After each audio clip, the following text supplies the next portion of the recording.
अपनी शुरुआत कर रहे हैं। लास्ट क्लास में हमने आपको कंजुगेशन की कंडीशन बता दिया था, उसको आप समझ गए होंगे। आज हम लोग थोड़ा उसी की प्रैक्टिस करेंगे। और कंजुगेशन की प्रैक्टिस मतलब रेजोनेंस की प्रैक्टिस हो जाती है, आप जानते हैं। और अगर ये सब हो गया तो बड़े आराम से हम लोग एरोमेटिक कंपाउंड को समझना शुरू कर देते हैं। और आप जानते हैं एरोमेटिसिटी, एंटी एरोमेटिसिटी और नॉन एरोमेटिसिटी अपने सिलेबस का एक बहुत इंपॉर्टेंट पार्ट होता है। हम आज उसी में से कुछ यहाँ पे रेजोनेटिंग कंडीशन को देखेंगे। हम यहाँ पर रेजोनेंस की हम लोग प्रैक्टिस करेंगे, कंजुगेशन की प्रैक्टिस करेंगे। तो हम लोगों ने पिछले क्लास में कहा था कंजुगेशन, उसकी कुछ आपको स्ट्रक्चरल कंडीशन हमने बताया था। और उसमें मेन बात कहा था कि there should be continuous availability of empty p orbital. ये ज्यादा इंपॉर्टेंट सेंटेंस था, आपके लिए नया भी था। उम्मीद है कि आप लोग उसको अच्छा कर लिए होंगे। अब हम कुछ स्ट्रक्चर, मान लीजिए हम एकदम बेसिक से स्टार्ट कर रहे हैं। मान लीजिए हमको यहाँ पर ओजोन मॉलिक्यूल लेना है। तो ओजोन मॉलिक्यूल की स्ट्रक्चर सबको पता है, सबको लिखने आता ही है। तो ओजोन में क्या होता है आप जानते हैं। तो ओजोन में होता है एक डबल बॉन्डेड ओ होती है और एक सिंगल बॉन्डेड आप जानते हो होती है, ये होता है। और एक बात आप और जानते हैं, मैंने बताया था आप लोगों को कि जब ऑक्सीजन की वैलेंसी 2 होती है, इसकी नॉर्मल वैलेंसी होती है। देखो यहाँ पे सारी कंडीशन साफ दिखाई दे रही है। यहाँ पे एक ऑक्सीजन डबल बॉन्डेड है, ये वाली जगह ट्रिपल, यहाँ पर 3 बॉन्ड्स बन गए और ये वाले सिंगल बॉन्ड हो गई। तो सारी पॉसिबिलिटी ओजोन में दिखती है, इसलिए ओजोन का हमने एग्जाम्पल लिया है। हम लोगों ने रूल ये पढ़ा था कि अगर ऑक्सीजन डबल बॉन्डेड होती है तो उसके पास आप जानते हैं कि यहाँ पे 2 लोन पेयर्स होते हैं, ये 2 लोन पेयर्स हो जाएंगे। फिर आप जानते हैं कि जब ऑक्सीजन आपकी ट्रिपल बॉन्डेड, देखो यहाँ 3 बॉन्ड्स बनाती है, एक 2 बॉन्ड हो गया और ये सिंगल बॉन्ड 3 बॉन्ड्स हो गए। और 3 बॉन्डेड कंडीशन आप जानते हैं कि ओ के पास खाली बस यहाँ पर सिंगल लोन पेयर बचता है और साथ में ओ के पास आप जानते हैं कि पॉजिटिव चार्ज भी आ जाता है। और ऐसे ही आप जानते हैं कि जब ऑक्सीजन सिंगल बॉन्ड बनाती है तो उसके पास 3 लोन पेयर्स होते हैं, हम सब लोग जानते हैं। अब यहाँ पर इसके पास 3 लोन पेयर्स हो जाएंगे और साथ में इसके पास से माइनस चार्ज भी होता है। ये ओजोन की स्ट्रक्चर हम सब लोग जानते हैं। ओजोन एक तरह से सारी जो ऑक्सीजन की पॉसिबिलिटी है सबको बताने वाला ही मॉलिक्यूल होता है। और आप देख रहे नेट चार्ज कितना है, तो प्लस माइनस 0 हो गया, तो ओजोन आपका न्यूट्रल मॉलिक्यूल हो गया, सब कुछ हो गया। अच्छा, अब देखिए क्या करना है। हम लोगों ने कल पढ़ा था कि अगर लोन पेयर और double bond, sorry lone pair और प्लस चार्ज के बीच में अगर सिंगल बॉन्ड होगा तो आप जानते हैं कि वहां पर कंजुगेशन होता है, साफ साफ दिखाई दे रहा है। ए प्लस और माइनस हमने दिखा दिया है कि ये बताने के लिए कि जहां पे ओ 3 बॉन्ड्स बनाती है वहां पे प्लस चार्ज आ जाता है और जहां पे ओ सिंगल बॉन्ड बनाती है वहां पे माइनस चार्ज आ जाता है। जब माइनस चार्ज होता है तो ओ के पास 3 लोन पेयर्स होते हैं, जब प्लस चार्ज होता है तो वहां पर सिर्फ 1 लोन पेयर होते हैं, और जब डबल बॉन्ड होता है तो ओ के पास आप जानते हैं 2 लोन पेयर होते हैं। यानी ओ के पास 1 lone pair, 2 lone pair, 3 lone pair, तीनों कंडीशन होती है। ऐसे ओ 2 बॉन्ड ही बनाती है, सिंगल बनाती है और यहाँ पर माइनस चार्ज वाला बनाती है। ये होगी पूरी कंडीशन हो गई। अब स्ट्रक्चर लिखना आप लोग आता लिख सकते हैं आराम से। जैसे मान लीजिए हम क्या करें कि हम यहाँ पे इस मान लीजिए इसको हमने यहाँ से यहाँ ट्रांसफर कर दिया इस तरह से। तो अगर मैं इसको यहाँ से यहाँ ट्रांसफर कर दूंगा, आप देख रहे हैं कि आपका बॉन्ड क्या हो जाएगा, जब इलेक्ट्रॉन जाएगा तो बॉन्ड आपका डबल हो जाएगा। और जब ये बॉन्ड आपका डबल होगा तो फिर ओ की वैलेंसी कितनी 4 हो जाएगी, और आप जानते हो की वैलेंसी 4 हो नहीं सकती। तो उस कंडीशन में क्या हो जाएगा, फिर आपका जो पाई बॉन्ड का इलेक्ट्रॉन है ये यहाँ से उठ के यहाँ पर ट्रांसफर हो जाएगा। तो इस तरह से 2 ट्रांसफर आप एक साथ दिखाएंगे। और इस बात को सोचना है कि ऐसा कैसे हुआ, जब मैं इस यहाँ के लोन पेयर को यहाँ ट्रांसफर करूंगा तो ये बॉन्ड हमारा डबल हो जाएगा। अगर मैं ये ट्रांसफर ना करूं तो ओ की वैलेंसी कितनी हो जाएगी, इस बॉन्ड क्या है, इस इलेक्ट्रॉन पेयर के आने से यहाँ पर डबल बॉन्ड हो जाएगा और 2 बॉन्ड यहाँ पर ऑलरेडी है, तो 2 + 2 मिलके 4 हो गया। तो 4 बॉन्ड कभी ऑक्सीजन बना नहीं सकती, इसलिए यहाँ से यहाँ पर ट्रांसफर हो जाएगा। और वैसे भी हम जानते हैं कि जहां पर कंजुगेशन होता है वहां के पाई इलेक्ट्रॉन डिलोकलाइज हो जाते हैं, ट्रांसफरेबल हो जाते हैं। तो वही आप ट्रांसफर कर दीजिए। और आप जानते ही हैं कि हम लोग यहाँ पे क्या करते हैं, हम लोग इस इवेंट को डबल हेडेड एरो से दिखाते हैं। तो इस तरह से आप देख रहे हैं कि ये बॉन्ड हम लोग का डबल हो जाएगा। तो इस तरह से आप देख रहे हैं इसको के पास ये बॉन्ड हम लोग का डबल हो जाएगा। और यहाँ देख रहे हैं कि जब इलेक्ट्रॉन पेयर ट्रांसफर होगा तो इस ट्रांसफर से ओ पाएगा प्लस चार्ज, तो इस ट्रांसफर से आने वाला प्लस चार्ज और माइनस पहले से प्रेजेंट है, कुल मिला के न्यूट्रल हो जाएगा। ये आपका न्यूट्रल हो गया। वैसे भी आप जानते हैं कि डबल बॉन्डेड ओ के पास कोई चार्ज नहीं होता है और लोन पेयर आपके 2 बच जाएंगे, ये 2 लोन पेयर आपके हो गए। अब जब एक इलेक्ट्रॉन गया जहाँ बांड आपका डबल हो गया, जब बांड डबल हुआ तो आप देख रहे हैं कि इस तरह से ये वाला बांड हम लोग का सिंगल हो जाएगा, ये हम लोग का बांड सिंगल हो जाएगा। और जब ये बांड सिंगल होगा तो अननोन पेयर आपके 3 हो जाएंगे। बोलो भाई, कोई कुछ बोल रहा है?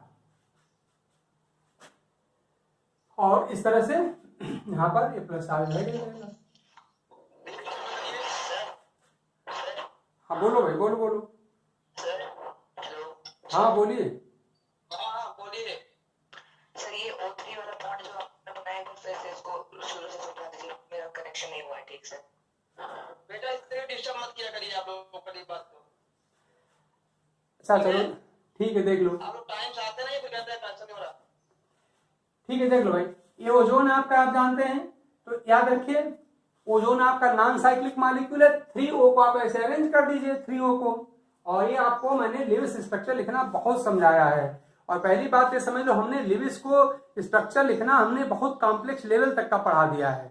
हमने तो आपको डिफरेंट टाइप के हमने ऑक्सी एसिड तक पढ़ा डाले हैं, बहुत कॉम्प्लेक्स हो चुका है। तो बड़ी सिंपल सी बात है, तो इसको आप लिखने की प्रैक्टिस करिए। और पुराना अगर आपके पास मटेरियल देखिए रहे तो हमारा जो हमने एक अपना यूट्यूब चैनल बनाया उसको हमने 18 लेक्चर में डाले हुए हैं, उसको देख लीजिएगा। तो अभी इसकी बात को छोड़ो, हमने बहुत ढेर सारा पढ़ा दिया है भाई, आप उनको देखिए ना जरा सा। हमने इसमें ऑक्सी एसिड पढ़ाया हुआ है, तो बड़ी सिंपल सी बात है।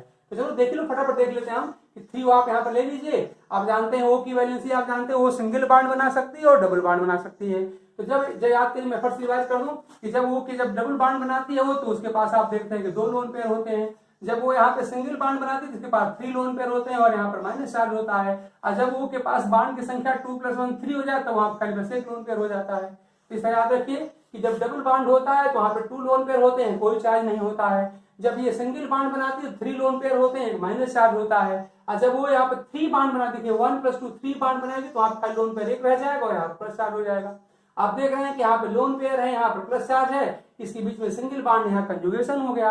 और कंजुगेशन ने पाई इलेक्ट्रॉन को डिलोकलाइज करके यहाँ पर ट्रांसफर करा दिया। तो इलेक्ट्रॉन आपका जब यहाँ से यहाँ ट्रांसफर हो जाएगा तो यहाँ पे ट्रांसफर पे यहाँ वैलेंसी आप देख रहे हैं 2 बॉन्ड हो जाएगी। और ये 2 बॉन्ड अगर ऐसे छोड़ देंगे तो 2 मिलकर यहाँ पे 4 बॉन्ड हो जाएगा वो के पास, जो कि पॉसिबल नहीं है, इसलिए इसका ट्रांसफर यहाँ पर भी हो जाएगा, तो आपको ये फिगर मिल जाएगी।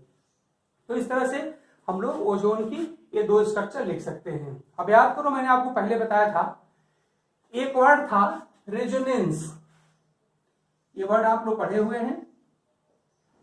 बस डिफरेंस इतना सा है, तो वहां पर थोड़ा हम लोगों ने लेवल नीचे रखा था। इस बहुत सिंपल हमने स्ट्रक्चर को देखा था, यहाँ पर हम थोड़ा सा लेवल बढ़ा के बात कर रहे हैं आपसे। हम चीजों को कॉम्प्लेक्स कर भी कर दे रहे हैं, यानी हम अपने लेवल को आईटी लेवल को हम टच कर दे रहे हैं। तो बस यही है, बाकी सब जानते हैं। तो आप याद करिए, हमने पढ़ा था कि कुछ मॉलिक्यूल ऐसे होते हैं जिनकी सारी प्रॉपर्टीज को हम सिंगल स्ट्रक्चरल फार्मूले से नहीं दिखा सकते। याद रखिए, स्ट्रक्चर फार्मूले का मतलब क्या होता है, क्या इसका पर्पज होता है।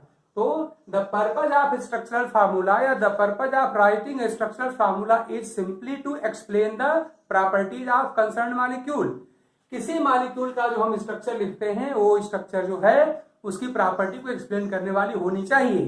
तो हमने बताया था आपको कि कुछ ऐसे जैसे मान लिया आपका ओजोन ही है, तो ओजोन में क्या दिखाई पड़ता है, ध्यान इस बात का। अगर मैं सिर्फ इसे ओजोन का स्ट्रक्चर मानता हूं तो प्रॉब्लम क्या हो जाएगी, बड़ा साफ साफ दिख रहा है कि ये बॉन्ड क्या है, ये ओ बॉन्ड क्या है, डबल बॉन्ड है, और ये ओ बॉन्ड क्या है, सिंगल बॉन्ड है। इसका मतलब कि और यहाँ पे ओजोन में 2 तरह के ओ बॉन्ड दिखेंगे। एक बॉन्ड दिखेगा आपको डबल बॉन्ड, एक बॉन्ड दिखेगा आपका सिंगल बॉन्ड। और हम सब लोग जानते हैं कि सिंगल बॉन्ड की लेंथ अधिक होती है और डबल बॉन्ड की लेंथ कम होती है। और अगर ओजोन का ये स्ट्रक्चर सही है तो इसका मतलब ये हुआ कि ओजोन के अंदर 2 तरह के ऑक्सीजन ऑक्सीजन बॉन्ड हैं। एक जो डबल बॉन्ड होगा उसकी लेंथ छोटी होगी और एक जो ओ सिंगल बॉन्ड है इसकी लेंथ बड़ी होगी, ऐसा ये फार्मूला कह रहा है। लेकिन एक्सरे क्रिस्टलोग्राफी, एनएमआर स्पेक्ट्रोस्कोपी, ये सारी टेक्निक्स होती हैं, ये टेक्नोलॉजी होती है, इनके माध्यम से बॉन्ड लेंथ नापा जाता है।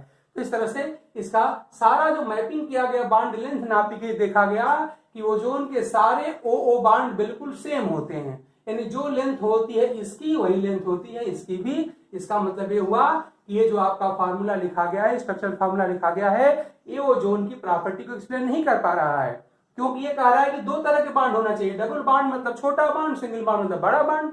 यहाँ पे सारे बॉन्ड बराबर नहीं होने चाहिए, ये छोटा और ये बड़ा बॉन्ड होना चाहिए। जबकि प्रैक्टिकली मेजर किया गया है कि ऑक्सीजन ये सारे ओ बांड ओजोन में बराबर बराबर होते हैं। इसका मतलब इस फार्मूले से हमारा सारा प्रॉपर्टी एक्सप्लेन नहीं हो पा रहा है।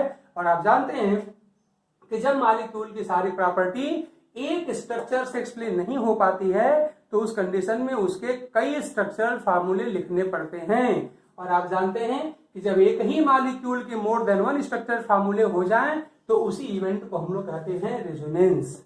ये बात आप पढ़े हुए ढंग से याद रखिए। और इस ओजोन के केस में स्पेशली आप समझिए कि क्या जरूरत पड़ी ये सब करने की। तो जरूरत इसलिए पड़ी क्योंकि यहाँ पे हमको इन्फॉर्मेशन दे रही है, गलत इन्फॉर्मेशन दे रही है, कह रही कि ये बांड छोटा है और ये बांड कह रहा बड़ा है, जबकि प्रैक्टिस देखा गया कि दोनों बांड बराबर होते हैं। तो इसी के लिए हमको दूसरी स्ट्रक्चर यहाँ पर लिखनी पड़ रही है। तो इस तरह से हम कह सकते हैं ऐसा कैसे हुआ। तो आप कह सकते हैं कि यहाँ पर ये कंजुगेशन है, कंजुगेशन ने पाई इलेक्ट्रॉन को यहाँ से यहाँ ट्रांसफर कर दिया, इस इलेक्ट्रॉन को यहाँ से यहाँ ट्रांसफर हो गया। रिजल्ट ये हो गया कि जो अभी बांड आपका सिंगल दिख रहा है वो बांड आपका डबल हो गया, और जो बांड यहाँ डबल दिख रहा है वो बांड आपका सिंगल हो गया। इसका मतलब ये हुआ कि ट्रू सेंस में ना तो ये प्योर डबल बांड है और ना ये प्योर सिंगल बांड है। जो अभी सिंगल था यहाँ पे देखिए डबल कैरेक्टर एक्वायर कर लिया है, और जो यहाँ पे डबल था वो सिंगल कैरेक्टर एक्वायर कर लिया है। यानी दोनों ही बांड यहाँ पे एक जैसे हैं, ना तो कोई प्योर डबल है और ना ही कोई प्योर यहाँ पर सिंगल है। और इस तरह से दोनों बांड की जो बांड लेंथ बिल्कुल बराबर बराबर हो जाती है। तो इस तरह से आप ये दो स्ट्रक्चर के थ्रू आप इस इवेंट को समझा सकते हैं। तो अब देखिए एक बात यहाँ पर और समझना पड़ेगा, आपको सारे वर्ड याद होंगे हमारा ख्याल है कि वो इवेंट जिसमें एक ही मॉलिक्यूल की मोर देन वन स्ट्रक्चर लिख दी जाती है उसी को हम रेजोनेंस कहते हैं। और जो मोर देन वन स्ट्रक्चर लिखी जाते हैं इन्हीं स्ट्रक्चर को हमने 4 नाम दिया था, याद करो। The more than one structure written या जो which become possible for explaining the properties of molecule, उनको हमने 4 नाम बताया था। जल्दी नाम बताओ आप लोग बताओ, हम लिखें। हाँ, कैनोनिकल नंबर 1, जल्दी बोलो, 4 है ना। Resonating structure, very good. और मेसोमेरिक स्ट्रक्चर और कंजुगेटिंग स्ट्रक्चर, ही था ना। तो इन स्ट्रक्चर को हम लोग 4 नाम से जानते हैं, भूलो मत भाई, सारी बात आप पढ़े हुए हो। तो इस तरह से आपने सही बताया, इसको हम कहते हैं कैनोनिकल स्ट्रक्चर्स, पहला हो गया। इसी का एक दूसरा नाम भी आप जानते हैं, इसको हम लोगों ने मेसोमेरिक स्ट्रक्चर भी नाम दिया था, मेसोमेरिक स्ट्रक्चर। इसी को हम लोगों ने रेजोनेटिंग स्ट्रक्चर भी कहा था, और इसी को हम लोगों ने कंजुगेटिंग स्ट्रक्चर भी नाम दिया था। ये 4 नाम से हम लोग इनको जानते हैं। तो जो मोर देन वन स्ट्रक्चर पॉसिबल होती है इनको हम इन 4 नामों से जानते हैं। तो ज्यादा यूज इसका होता है, कैनोनिकल स्ट्रक्चर और रेजोनेटिंग स्ट्रक्चर, 2 नाम ज्यादा यूज किए जाते हैं। हालांकि हमको तो चारों पता होना चाहिए। अब इनके बारे में हमने आपको बताया था, याद करिए कि जो ये स्ट्रक्चर लिखी जा रही हैं इसमें से हर स्ट्रक्चर जो भी आपने लिखा है वास्तव में कोई यहाँ पे अपने आप में कंप्लीट नहीं है। इसमें ना तो ये सारे प्रॉपर्टी ओजोन का बता पाएगी और ना ये सारी प्रॉपर्टी ओजोन की बता पाएंगी। सब के सब क्या है, इनकम्प्लीट हैं, अधूरी हैं। अगली बार बताया था कि सारी कैनोनिकल स्ट्रक्चर क्या होती हैं, नॉन रियल होती हैं, नॉन एग्जिस्टिंग होती हैं। इसमें कोई वास्तव में रियल नहीं होती, ये सब बताया गया था। सब के सब इमेजिनरी होती हैं, सब के सब हाइपोथेटिकल होती हैं। ये 4 वर्ड आप ध्यान दीजिएगा, non real, non existent, hypothetical, imaginary, ये सब इनके कैरेक्टर होते हैं। फिर आपको बताया था हमने कि तब रियल स्ट्रक्चर क्या होती है, तो आपने कहा था कि जितनी भी कैनोनिकल स्ट्रक्चर होती है उन्हीं का हाइब्रिड होता है। तो हाइब्रिड देखिए हम लोग कैसे बनाते हैं, आप लोग जानते हैं बनाना इनको। इस बार क्या करेंगे, आपने अभी ऊपर लिख के दिखा दिया कि यहाँ पर न तो कोई बांड यहाँ पे प्योर डबल है, न कोई प्योर बांड यहाँ पर प्योर सिंगल है। जो सिंगल है वो डबल हो सकता है, जो डबल है वो सिंगल हो सकता है। इसके लिए क्या करते हैं, इसका मतलब कि एक बांड तो जरूर ही है, यानी लगभग 1.5 बांड मान लो, 1.5 बांड। तो करते क्या है, इसको ऐसे क्या कर दिया जाता है, कैसे डॉटेड लाइन से इसको ऐसे दिखा दिया जाता है। इस तरह से इसको डॉटेड लाइन से दिखा दिया जाता है। इसका मतलब कि जैसा बांड ए है वैसा ही बांड ए है। और आप देख रहे हैं कि चार्ज की जहां तक बात है तो चाहे ये स्ट्रक्चर लिखिए चाहे स्ट्रक्चर लिखिए, दोनों केस में यहाँ पर आपको हमेशा पॉजिटिव चार्ज मिलता है, और इन दोनों पे ही आप देख रहे हैं नेगेटिव चार्ज मिलता है। यानी माइनस यहाँ भी आ सकता है और माइनस यहाँ भी आ सकता है। तो यही आपका क्या होता है, ये आपका रेजोनेंस हाइब्रिड होता है। इसको भी डेल्टा से लिख देते हैं, इसी को हम लोग रेजोनेंस हाइब्रिड कहते हैं। और वास्तव में जो आपका मॉलिक्यूल होता है उसी फॉर्म में पाया जाता है। अच्छा, एक बात मैंने आपसे और बताया था, याद करिए कि अगर मोर देन वन कैनोनिकल स्ट्रक्चर्स अगर पॉसिबल होती हैं तो ये जैसे आपने कहा हमने मोर देन वन कैनोनिकल लिखा ही क्यों, तो हमारा पर्पस क्या था कि to explain the properties of concern molecule. हम इसी की प्रॉपर्टी बताने के लिए हमने इसको लिखा था। तो जितनी भी कैनोनिकल स्ट्रक्चर होती हैं वो सारी की सारी इक्वल प्रोपोर्शन ऑफ प्रॉपर्टी को एक्सप्लेन नहीं करती हैं। उसमें से किसी का proportion in explaining of property high होता है, किसी का लो होता है। तो अब वो कैसे डिसाइड करेंगे, तो आगे चल के हम लोग किसी में एक और अगला पार्ट पढ़ा जाएगा कि जो कैनोनिकल स्ट्रक्चर्स होती हैं उनकी हम लोग कंपैरेटिव स्टेबिलिटी पढ़ेंगे। एक अगला लेक्चर उसके लेना पड़ेगा। उसके कुछ रूल्स होते हैं, उन्हीं रूल्स के थ्रू हम बताते हैं कि इनका रिलेटिव स्टेबिलिटी क्या होगी। और एक बात याद रखिए कि जिन कैनोनिकल स्ट्रक्चर की स्टेबिलिटी हाई होती है वो मैक्सिमम प्रोपोर्शन ऑफ प्रॉपर्टी को एक्सप्लेन करती हैं। यानी higher the stability of canonical structure, higher will be its part in explaining the structure of given molecule. तो आप अगर इस केस में अगर आप देखें तो बड़ी इंटरेस्टिंग बात दिखाई पड़ रही है कि दोनों कैनोनिकल स्ट्रक्चर देख रहे हैं बिल्कुल इक्विवेलेंट है, कोई डिफरेंस नहीं है। यहाँ देखिए डबल बॉन्ड सिंगल बॉन्ड, यहाँ भी डबल बॉन्ड सिंगल बॉन्ड।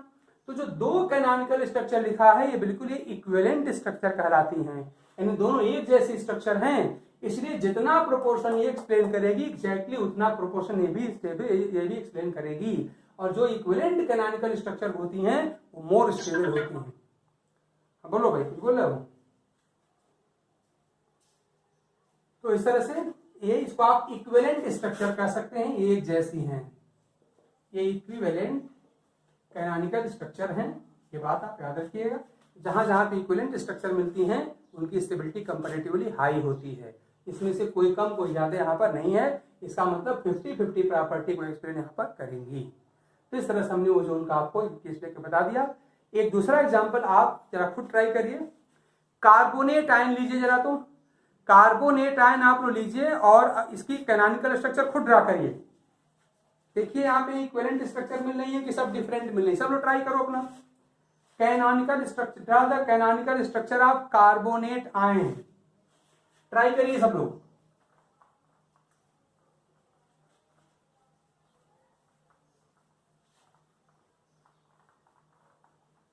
देखो भाई, मैं इसीलिए मैंने पहले आपको स्ट्रक्चर पे बिल्कुल हमने मास्टरी कराया था और सिंपल से लेके कॉम्प्लेक्स तक की सारी स्ट्रक्चर हमने आपको बताया। हमने बताया कि बहुत कॉम्प्लेक्स टाइप के जो ऑक्सी एसिड्स होते हैं हमने वहां तक आपको पहुंचा दिया था। यानी मैं आपको आईआईटी एडवांस लेवल तक पहुंचा चुका हूं अगर स्ट्रक्चर लिखने की बात है तो।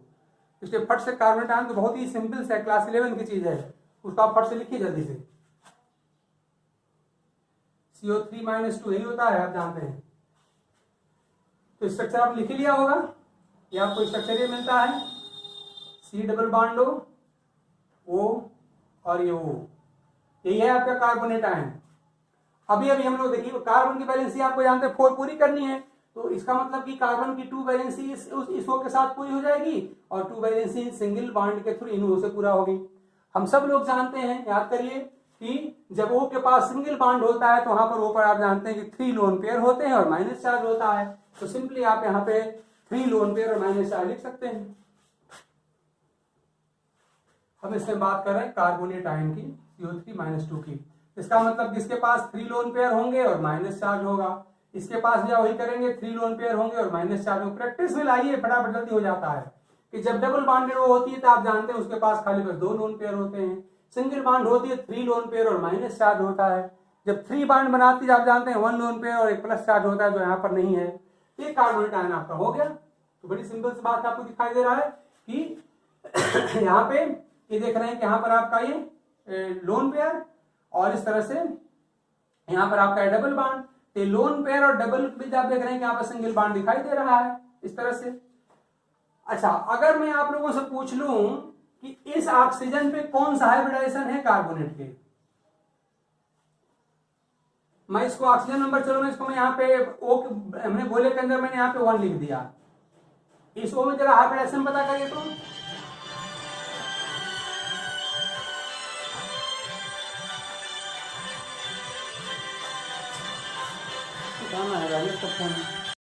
हाँ देखिए, ठीक है। मैंने आप लोगों को पूछा था कार्बोनेट का, तो कार्बोनेट के स्ट्रक्चर में लिखा है, आपने लिख लिया होगा। हमको जरा सा इस ऑक्सीजन जिसको हमने 1 लिखा है जिसके अंदर, इस ऑक्सीजन पे हाइब्रिडाइजेशन जल्दी फट से बताइए, इस पे हाइब्रिडाइजेशन जरा बताइए। तो कल हमने इसके बारे में बता दिया था आप लोगों को कैसे क्या किया है, कैसे क्या किया जाता है, और बताया था इसके लिए क्या होता है, आपको निकालना पड़ेगा, कोई स्टीरिक नंबर निकालना पड़ेगा। ये आपका होता है, मैंने फार्मूला बताया था, क्या था, ये था आपका number of sigma bonds plus free lone pair, ये हमने बताया था। और अगर आपको स्टेरिक नंबर अगर मान लीजिए अगर आपको 2 मिलता है तो आप जानते हैं कि sp हाइब्रिडेशन होता है, 3 मिलने पर आप जानते हैं कि sp2 हाइब्रिडेशन होता है, और 4 मिलने पर आप जानते हैं कि sp3 हाइब्रिडेशन होता है। मैंने कल बताया था, बस मैं रिवाइज करा दिया। जल्दी बताओ इस ऑक्सीजन नंबर 1 पे कौन सा हाइब्रिडेशन है?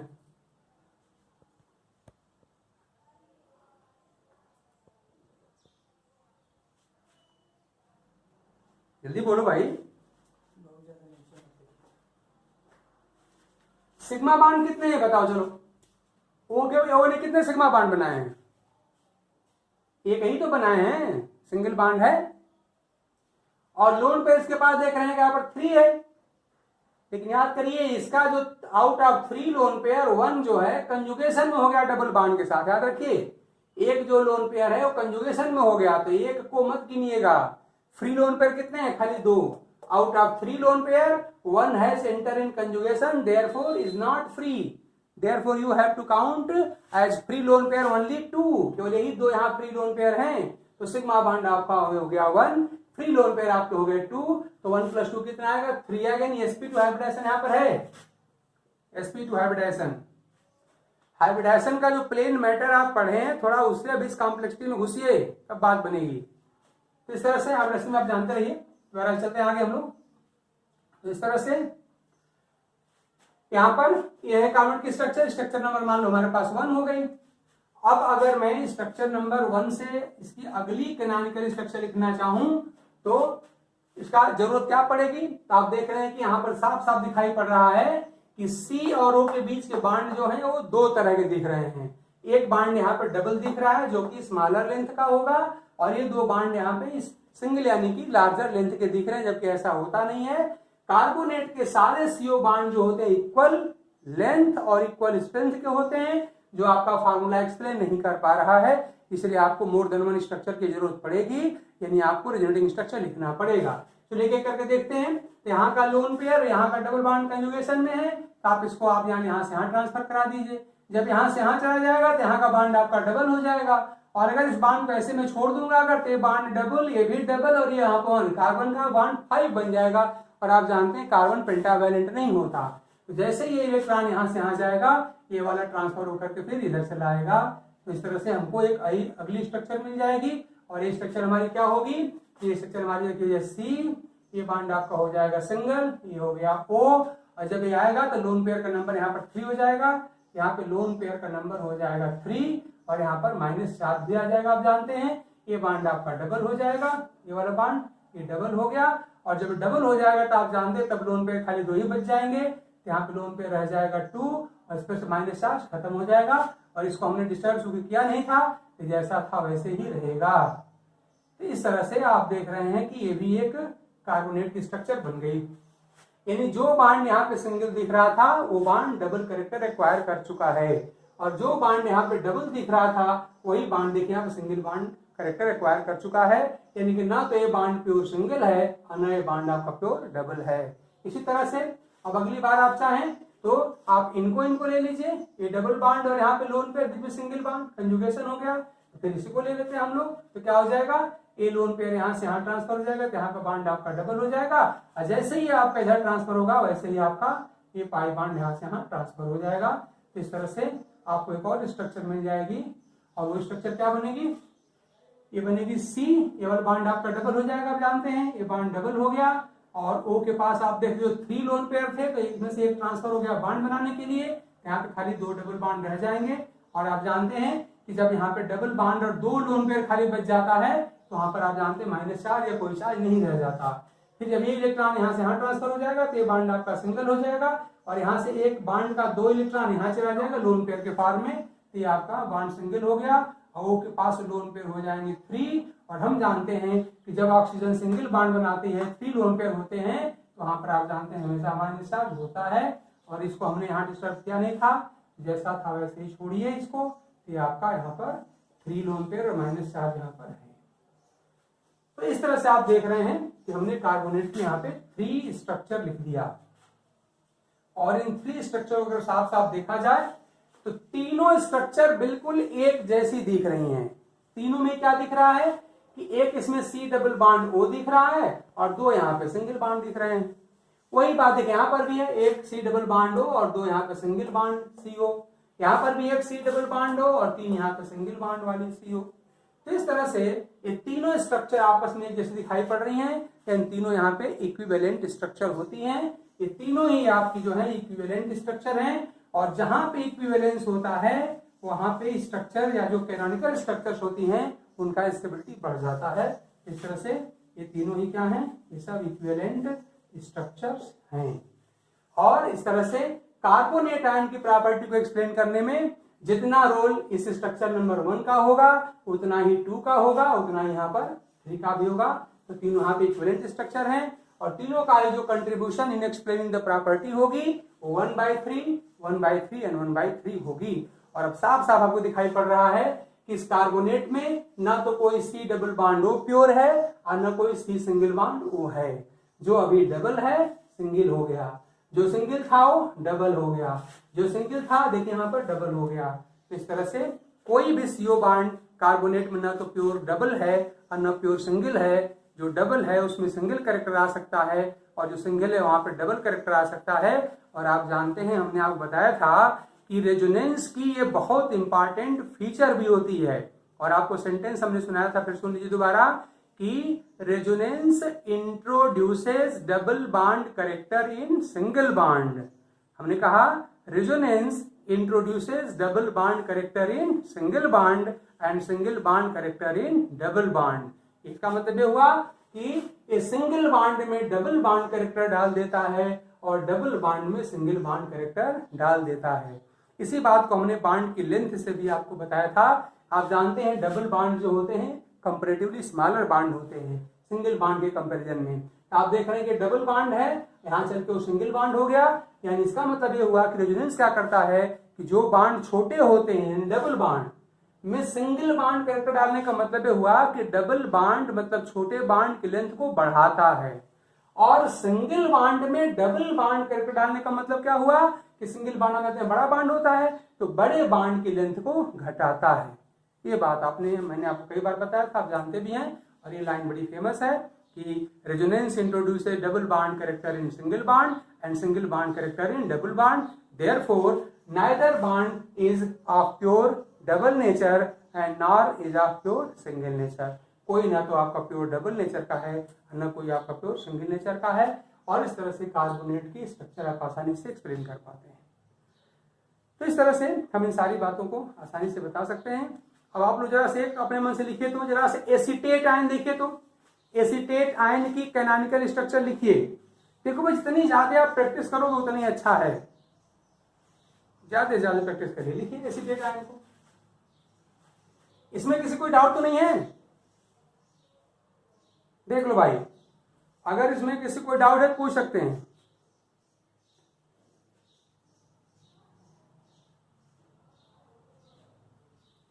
एसीटेट आयन का लिखिए।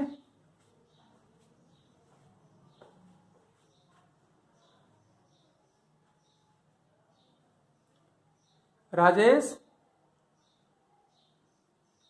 राजेश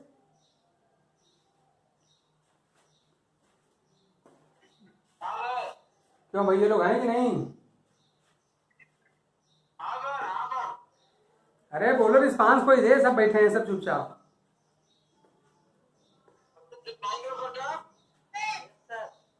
स्ट्रक्चर लिखो एसीटेट का जल्दी से। बोलो कितनी कैनोनिकल फॉर्म मिली उसमें? एसीटेट में कितनी कैनोनिकल फॉर्म मिली, जल्दी बताओ।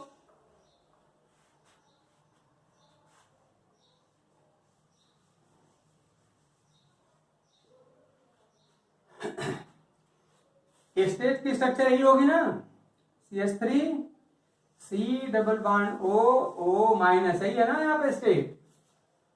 ए स्टेट आयन आपका है। और अभी मैंने आपको रूल बता दिया कि जब वो आपकी डबल बॉन्डेड होगी तो इसके पास आप जानते हैं कि 2 लोन पेयर होगा, कोई चार्ज नहीं होगा। वो जब सिंगल बॉन्डेड होगी तो आप जानते हैं उसके पास 3 लोन पेयर हो जाता है। यही बताया गया था आपको। एक स्ट्रक्चर तो यही बन गई। अगली खुद ट्राई करो, क्या बन सकता है। तो आप देख रहे हैं यहाँ पे लोन पेयर है, यहाँ पे डबल बॉन्ड, बीच में सिंगल बॉन्ड कंजुगेशन हो गया। तो बस आप इसको उठा करके यहाँ ट्रांसफर कर दो और फिर इसको उठा करके यहाँ ट्रांसफर कर दो, तो इसकी एक स्ट्रक्चर आपकी और बन जाएगी। और वो क्या, आप ध्यान दो, मिथाइल में कुछ होने वाला नहीं है। मिथाइल में कुछ, एक बात और याद रखना कि रेजोनेंस के समय, रेजोनेंस स्ट्रक्चर लिखते समय किसी एटम की पोजीशन नहीं बदलती। याद रखिए, किसी एटम की पोजीशन नहीं बदलती। बदलती किसकी पोजीशन है, किसका ट्रांसफर होता है, खाली बस पाई इलेक्ट्रॉन पेयर का ट्रांसफर होता है। और आप जानते हैं कि पाई इलेक्ट्रॉन पेयर मैंने बताया था कि डबल बॉन्ड में होता है, ट्रिपल बॉन्ड में होता है, लोन पेयर में होता है और माइनस चार्ज में होता है। तो बताओ कितने स्ट्रक्चर बन रही हैं, 2 की 3? 2 ही बनेगी ना केवल, और तीसरा कोई ऑप्शन तो है नहीं, और कोई ऑप्शन यहां पर नहीं है। तो इस तरह से ये आपकी स्ट्रक्चर एक ही हो गई। इसका मतलब कि अभी हमने जो एग्जांपल लिया है ये भी बिल्कुल इक्विवेलेंट स्ट्रक्चर्स हैं। अच्छा, कोई आपसे अगर पूछ दे कि बताओ इसकी जरूरत ही क्या पड़ गई, तो बस आपका सिंपल सा आंसर है, वो आंसर ये है कि एसीटेट में ए स्ट्रक्चर कह रही है कि CO बॉन्ड 2 टाइप के हैं। एक आपका C डबल बॉन्ड O है और एक C सिंगल बॉन्ड O है। तो जो डबल बॉन्ड्स होते हैं वो कंपैरेटिवली आप जानते हैं स्ट्रॉन्गर होते हैं और साइज में छोटे होते हैं। स्मॉलर एंड स्ट्रॉन्गर होते हैं और एक कंपैरेटिवली लार्जर और वीकर होते हैं। इसका मतलब कि स्ट्रक्चर कह रही है कि एसीटेट में कार्बन ऑक्सीजन के बीच 2 तरह के बॉन्ड्स हैं। लेकिन प्रैक्टिकली देखा गया है, एक्सरे क्रिस्टलोग्राफी से देखा गया है, एनएमआर स्पेक्ट्रोस्कोपी से देखा गया है कि एसीटेट में जो सारे CO बॉन्ड होते हैं उनकी लेंथ और उनकी स्ट्रेंथ और उनकी नेचर सब एक जैसी होती है। और जब सब एक जैसी होती है इसका मतलब ये फिगर बिल्कुल सही नहीं है या कंप्लीट नहीं है। इसीलिए एसीटेट के स्ट्रक्चर को एक्सप्लेन करने के लिए हमको यहाँ पर एक और स्ट्रक्चर लिखना पड़ा। वो लिखने का तरीका आप जानते ही हैं, और हमने एक स्ट्रक्चर और लिख दिया। तो साफ साफ दिखाई पड़ रहा है कि ना तो कोई प्योर डबल है और ना कोई प्योर सिंगल है। जो यहाँ पर डबल है वो यहाँ सिंगल हो गया और सिंगल है वो वाला यहाँ पर डबल हो गया। तो इस तरह से आप बता सकते हैं कि इसकी क्या स्ट्रक्चर होती है। अब एक चीज आप हमको और बता दीजिए, एक स्ट्रक्चर लिखिए, ये हमारा है एमी मतलब CH3। कहीं भी अगर एमी लिखा हो तो आप इसका मतलब CH3 समझेंगे। एमी, फिर यहाँ पे CO और फिर यहाँ पे CH2, ये कोई है, ये चीज, ये कोई मॉलिक्यूल है। आप इसकी कैनोनिकल स्ट्रक्चर फट से लिखो भाई, आप इसकी कैनोनिकल स्ट्रक्चर फट से लिखिए।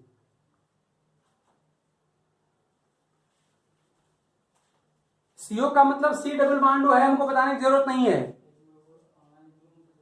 CO का मतलब C डबल बॉन्ड O होता है, ये हमको बताने की जरूरत नहीं थी, फिर भी हमने बता दिया। और जल्दी बताइए,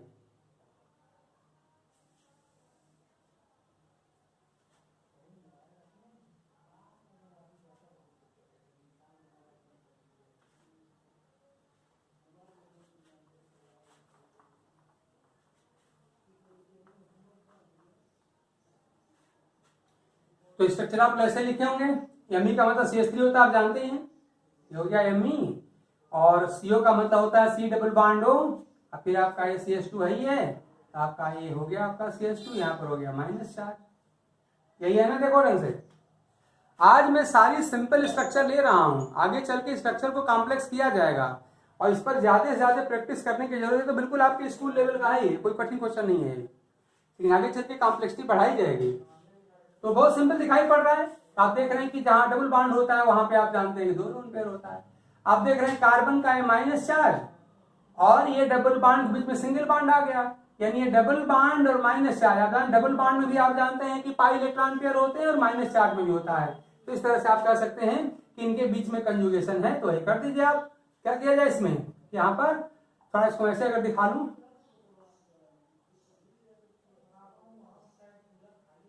तो आप इस माइनस चार्ज के पाई इलेक्ट्रॉन पेयर को आप यहां से यहां ट्रांसफर कर दीजिए। मैं करंट चेंज करूंगा अगर, तो आप इसको उठा करके यहां से यहां ट्रांसफर कर दीजिए और इसका डबल बॉन्ड में जो पाई इलेक्ट्रॉन पेयर उठा के यहां से यहां ट्रांसफर कर दीजिए। इसके पास कोई इलेक्ट्रॉन पेयर है नहीं तो बताने की कोई जरूरत ही नहीं है, तो स्ट्रक्चर हमारी आसानी से लिख जाएगी। और वो क्या हो जाएगी, ये हम लोग का हो गया Me और ये हो जाएगा हम लोग का C। ये बांड हम लोग का सिंगल हो जाएगा ना, ये बांड हम लोग का हो गया यहाँ पर सिंगल। और वो के पास लोन पेयर कितने हो जाएंगे, तो आप देख रहे हैं कि 2 पहले थे और ये गया इलेक्ट्रॉन पेयर, यहाँ पे 3 हो जाएंगे, यानी इसके पास आप देख रहे हैं कि 3 लोन पेयर हो जाएंगे। और 3 लोन पेयर आप जानते हैं इसके पास माइनस चार्ज होता है तो रहेगा ही रहेगा। और ये वाला जब इलेक्ट्रॉन पेयर यहाँ आएगा तो यहाँ का बांड आपका डबल हो जाएगा, ये बांड आपका डबल हो गया और ये आपका CH2 जो था वो रहेगा ही रहेगा। इस तरह से आप इसका भी स्ट्रक्चर बता सकते हैं। क्वेश्चन सेम आप यहाँ पर उठा लिखने की कोई मुझे जरूरत क्यों पड़ी था बता दीजिएगा। किस स्ट्रक्चर से सारी प्रॉपर्टी हम इसकी नहीं बता पा रहे थे, और जब ऐसे मॉलिक्यूल की केस आती हो जिसमें सारी स्ट्रक्चर बताने के लिए या सारी प्रॉपर्टी बताने के लिए अगर एक स्ट्रक्चर से काम न चले तो वहां पर मोर देन वन स्ट्रक्चर लिखना पड़ता है। और जब किसी मॉलिक्यूल की मोर देन वन स्ट्रक्चर पॉसिबल हो जाती हैं तो उन्हीं को हम लोग रेजोनेंस कहते हैं। और हर स्ट्रक्चर में कैनोनिकल स्ट्रक्चर कहलाती है या रेजोनेटिंग स्ट्रक्चर कहलाती है। तो इस तरह से आप इसको आसानी से लिख सकते हैं। अब मैं थोड़ा सा एक छोटा सा और स्ट्रक्चर आपको दे रहा हूं और ये स्ट्रक्चर आप लोग बनाइए। थोड़ी सी कॉम्प्लेक्सिटी खाली हम बढ़ा रहे हैं। अब मैं जरा इसको रिंग में ले जा रहा हूं, रिंग में तो थोड़ा सा हम लोग आगे बढ़ना भी चाहिए। हमने अब बस यहाँ पे सिंपली और कुछ नहीं किया है, एक बहुत छोटी सी स्ट्रक्चर हमने यहाँ पे लिख दिया है।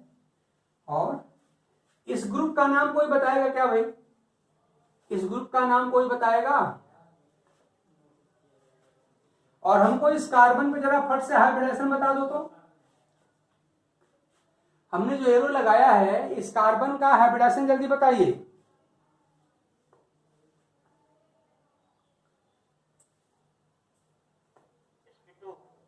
sp2 है ना, देखो पहले सिग्मा बांड गिनो तो 2H के साथ और एक यहाँ पे 3 सिग्मा बांड होगा और -4 को जोड़ लेके नहीं। देखो भाई यहाँ पर आप जानते हैं लोन पेयर होता है, नेगेटिव चार्ज को इक्विवेलेंट टू लोन पेयर माना जाता है, आप जानते हैं।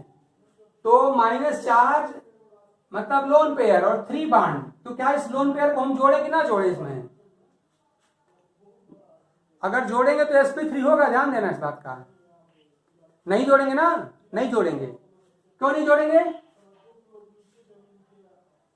स्टेरिक नंबर निकालने के लिए हम कह रहे हैं कि लोन फार्मूला होता है number of sigma bond plus lone pair, तो आप लोन पेयर को कह रहे हैं नहीं जोड़ेंगे। क्यों नहीं जोड़ेंगे? क्योंकि कंजुगेशन है। हाँ, इसलिए नहीं जोड़ेंगे। तो आपका sp2 हो गया, बिल्कुल सही, ठीक है। बोलिए बात, कंटिन्यू करते रहिए।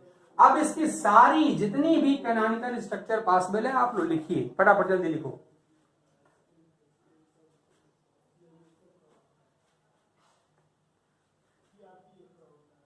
अब इसको आप लोग लिख डालिए।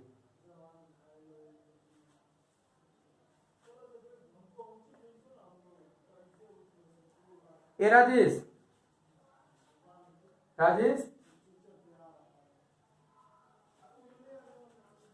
तो आप लोग इसको भी प्रैक्टिस करिएगा थोड़ा। मुझे अपने कॉलेज में जरा सो वीडियो डालना है तो इसलिए मैं आपको डिस्कनेक्ट कर रहा हूं। इसको आप लोग